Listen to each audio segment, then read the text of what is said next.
కాసేపట్లో కాళేశ్వరం కమిషన్ ముందుకు మాజీ మంత్రి హరీష్ రావు వెళ్లనున్నారు. గతంలో ఇరిగేషన్ శాఖ మంత్రిగా Kaleshwaram project sub committee chairman గా హరీష్ వ్యవహరించారు.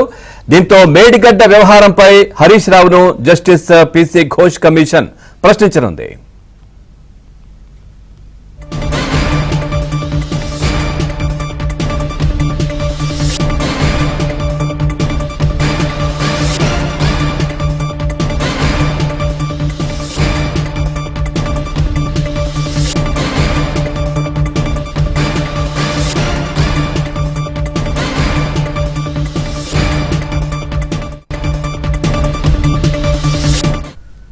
కాసేపట్లో కాళేశ్వరం కమిషన్ ముందుకు మాజీ మంత్రి హరీష్ రావు వెళ్లనున్నారు. గతంలో ఇరిగేషన్ శాఖ మంత్రిగా Kaleshwaram project sub committee chairman గా హరీష్ వ్యవహరించారు. దీంతో మేడిగడ్డ వ్యవహారంపై హరీష్ రావును justice PC Ghosh commission ప్రశ్నించనుంది.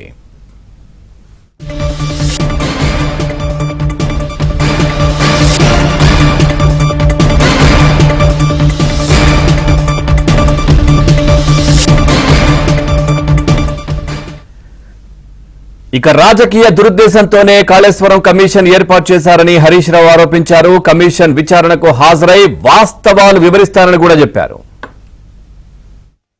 Kaleshwaram project తెలంగాణకు కల్పతరు అని స్పష్టంగా రాష్ట్ర ప్రజలందరికీ అర్థమయ్యే విధంగా పీపీటీ ప్రజెంటేషన్ కూడా ఇవ్వడం జరిగింది.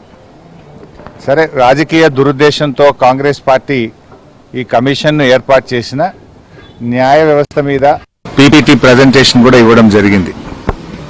సరే, రాజకీయ దురుద్దేశంతో కాంగ్రెస్ పార్టీ ఈ కమిషన్ను ఏర్పాటు చేసిన న్యాయ వ్యవస్థ మీద, రాజ్యాంగం మీద పూర్తి గౌరవము, విశ్వాసం ఉన్నటువంటి పార్టీ బీఆర్ఎస్ పార్టీ. ఈరోజు జస్టిస్ ఘోష్ కమిషన్ మమ్మల్ని పిలిచింది కనుక ఈరోజు కమిషన్ ముందుకు వెళ్లి ఇంతకాలం కాంగ్రెస్ పార్టీ చేస్తున్న దుష్ప్రచారాలన్నీ కూడా వివరించి వాస్తవాలన్నింటినీ కమిషన్కు తెలియజేస్తాం. సో మా దగ్గర ఉన్నటువంటి పూర్తి సమాచారం, అన్ని విషయాలను కూడా కమిషన్ దృష్టికి తీసుకువెళ్తాం. గత కొంతకాలంగా కొంతమంది వ్యక్తులు, కొన్ని పార్టీలు వాళ్ళు ఉద్దేశపూర్వకంగా బీఆర్ఎస్ పార్టీ మీద రాజకీయ కక్షతో బురద జల్లేటువంటి ప్రయత్నం చేస్తూ ఉన్నారు. వాస్తవానికి ఒక ప్రభుత్వం విద్వేషంతో కాదు ఆలోచించాల్సింది, వివేకంతో ఆలోచించాలి, విజ్ఞత ప్రదర్శించాలి. కానీ నేడు కాంగ్రెస్ ప్రభుత్వం విద్వేషంతో, రాజకీయ దురుద్దేశంతో మా మీద బురద జల్లాలని ఇవాళ రాష్ట్రానికి అన్యాయం చేస్తున్నారు. ముఖ్యంగా రైతులకు అన్యాయం చేసే ప్రయత్నం చేస్తూ ఉన్నారు. నేను ఒకటే కోరుతా ఉన్నా, విజ్ఞత ప్రదర్శించండి, వివేకంతో ఆలోచించండి. ఈ రాజకీయాల కోసం తెలంగాణ రాష్ట్రం యొక్క నీటి హక్కులను కాలరాయొద్దు అని చెప్పి ఈ ప్రభుత్వానికి హితవు పలుకుతా ఉన్నాను.